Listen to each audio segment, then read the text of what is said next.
నివిన్ పోలి గారి 'baby girl' movie review. So, ఈ మూవీ గురించి సింపుల్‌గా చెప్పొస్తే స్టోరీ పాయింట్ బాగున్నప్పటికీ, ఆ స్టోరీ పాయింట్‌ని మన డైరెక్టర్ గారు ఒక బలమైన ఎమోషన్స్‌తోను అండ్ అలాగే బలమైన ఇన్వెస్టిగేషన్‌తోను, ఒక సస్పెన్స్‌తోను, ఒక థ్రిల్లింగ్‌గా ప్రెజెంట్ చేయలేకపోయారు. బట్ కొన్ని పోర్షన్స్‌లో స్క్రీన్ ప్లే అనేది కాస్త ఎంగేజింగ్‌గా ఉంది. అదే మూవీకి ఎంతో కొంత పాజిటివ్.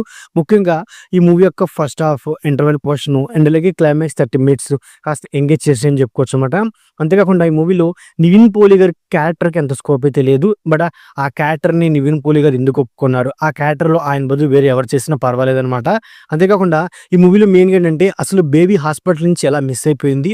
అండ్ అలాగే బేబీ వాళ్ళ మదర్ ఆ బేబీని ఎందుకు వద్దనుకుంటుంది? అసలు కిడ్నాపర్స్ ఆ బేబీని కిడ్నాప్ చేయడానికి వాళ్ళకున్న కారణాలు. సో, ఈ పాయింట్‌లనేవి అంత బలంగా ఉండవు. సో, వాటిల్ని ఇంకొంచెం ఇన్ డీటెయిల్‌గా ఒక ఎమోషన్‌తో మనకి కన్వే చేసుంటే ఇంకొంచెం బెటర్‌గా ఉండేదనమాట.